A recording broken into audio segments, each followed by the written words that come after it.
En Euskal Herria son muy variadas las leyendas que tratan de genios que habitan en el interior de la tierra.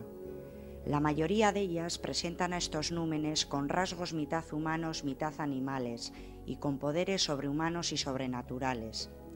Si bien en un lugar tienen un carácter positivo, en otro lo tienen negativo, variando también su aspecto de una zona a otra.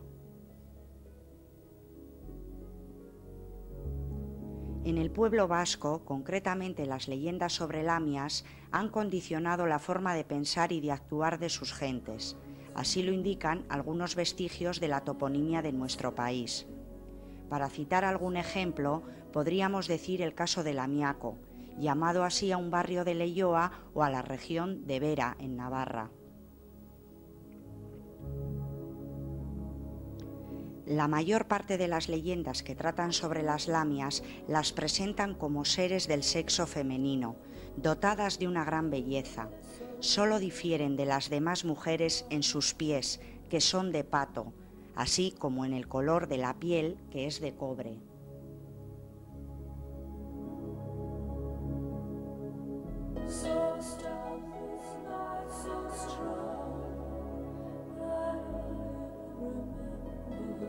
El peine de oro figura principalmente en el ajuar de estas.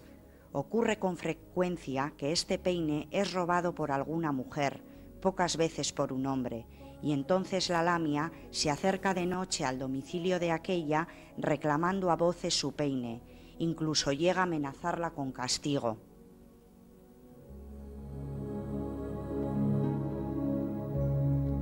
Estos mitos moran en cuevas, pozos, remansos de arroyos, manantiales, estanques y fuentes. Muchos aseguran que golpeando la tierra con un palo en el portal de su morada se abre la puerta o se abren las aguas si se trata de una habitación situada debajo de un pozo.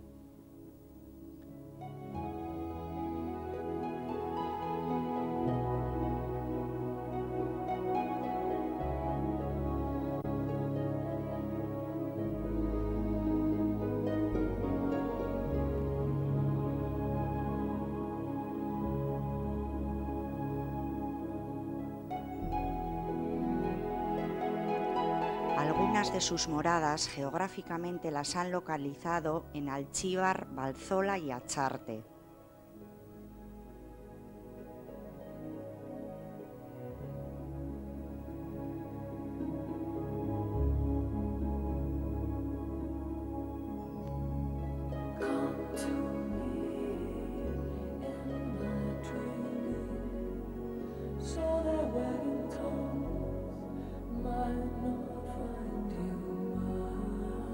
Entre las ocupaciones de las lamias figuran hilar con rueca y uso, lavar la ropa por las noches, peinarse, construir puentes, dólmenes, iglesias y castillos. Así lo han descrito habitantes de Cianuri, Arrízala y Vidarray.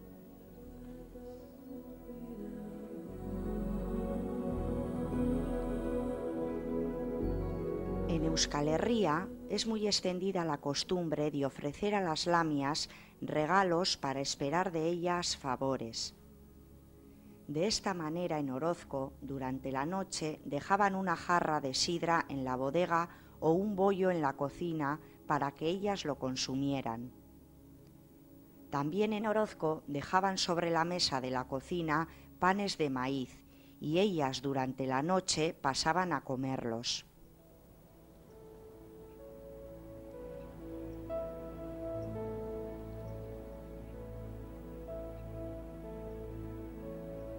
Es creencia que las lamias vivían del no. Si un labrador creía tener 20 fanegas de trigo, pero no declaraba tener más que 10, el resto de las fanegas no declaradas era cobrado por ellas. Se alimentaban con pan de trigo, de maíz, tocino y sidra, que exigían o pedían a los hombres, o con pan, cuajada y leche que sus devotos les ofrecían.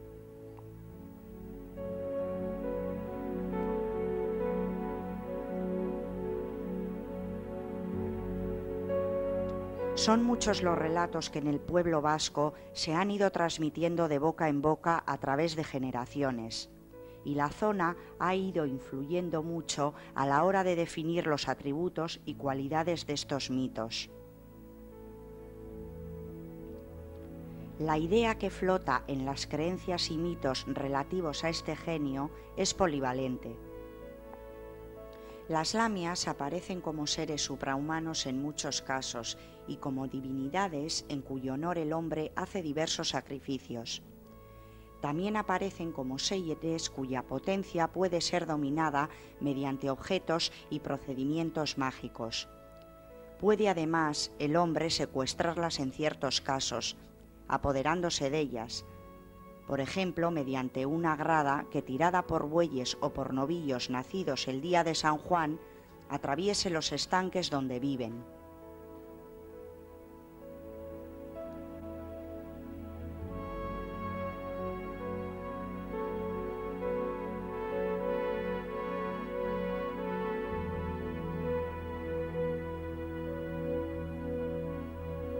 El secuestro de hombres efectuado por lamias es tema bastante frecuente en nuestros mitos.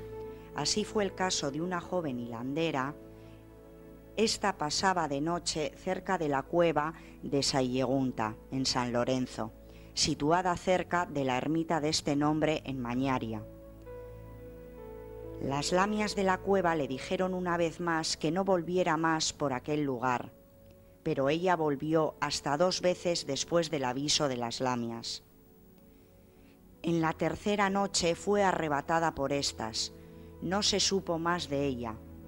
Las cuentas de su rosario aparecieron dispersas por el campo.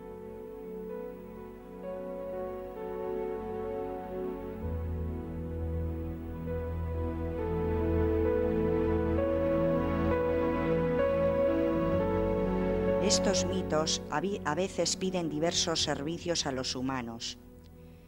En el caso más frecuente, las lamias solicitan a los hombres que les sea enviada una mujer que les preste servicios de partera.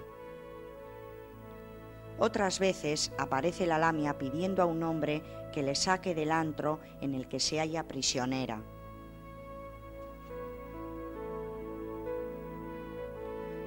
Las lamias reciben con agrado a quienes van a visitarlas a su habitación.